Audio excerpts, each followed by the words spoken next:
Find the values of k for the quadratic equation. तो हमको k की value निकालना है जो दिया हुआ क्वाड्रेटिक इक्वेशन है उसके लिए। तो kx into x minus two plus six is equal to 0, ये हमारा पास क्वाड्रेटिक इक्वेशन है। ये गिवन है कि ये क्वाड्रेटिक इक्वेशन है और वो ये कह रहा है कि ये जो क्वाड्रेटिक इक्वेशन है it has two equal roots, दो इक्वल रूट्स, यानी डिस्क्रिमिनेंट जो है हमारा 0 रहेगा, यानी b square minus 4ac is equal to हमको 0 आने वाला है। हम पहले इस क्वाड्रेटिक इक्वेशन को p ऑफ x से डिनोट कर देंगे। Therefore p of x is equal to kx into x minus two plus six is equal to 0। Therefore kx into x minus two plus six is equal to 0। अब इसको simplify करेंगे तो हमको क्या मिलेगा, kx square minus two kx plus six is equal to 0। हम इसको a बोल देंगे। अब ये हमको कंपेयर करना है with the standard form of quadratic equation. क्यों? क्योंकि जो गिवन इक्वेशन है वो क्वाड्रेटिक इक्वेशन है, ऑलरेडी गिवन है। तो हमको ax square plus bx plus c is equal to 0 से कंपेरिजन करेंगे और कोएफिशिएंट ऑफ x स्क्वायर की वैल्यू निकाल लेंगे, coefficient of x and constant की वैल्यू निकाल लेंगे। तो a is equal to k मिल जाएगा, b is equal to minus two k मिलेगा and c is equal to 6 मिल जाएगा। जो गिवन क्वाड्रेटिक इक्वेशन है उसके रूट्स कैसे दिए गए हैं, इक्वल रूट्स बोला है। तो इक्वल रूट्स जब बोलता है तो डिस्क्रिमिनेंट जो कैपिटल D है इज इक्वल टू 0 आएगा। तो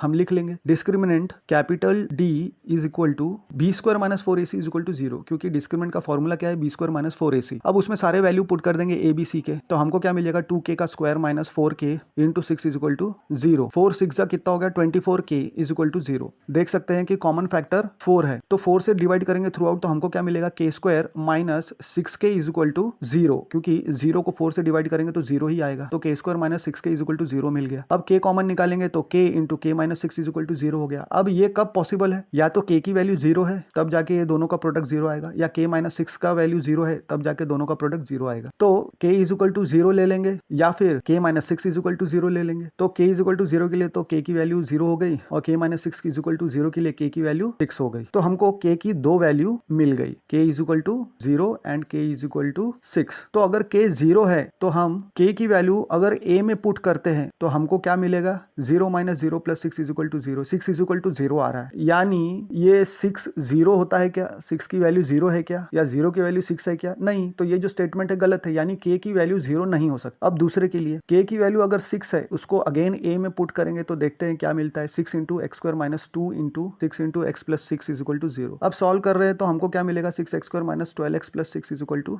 0। ये हमको क्वाड्रेटिक इक्वेशन मिल रहा है। अब ये जो क्वाड्रेटिक इक्वेशन है हमको क्या देगा, टू इक्वल रूट्स देने वाला है, जैसे कि क्वेश्चन में मेंशन किया गया है, टू इक्वल रूट्स देगा। तो हम ये कह सकते हैं कि k की वैल्यू हमारी 6 ही है।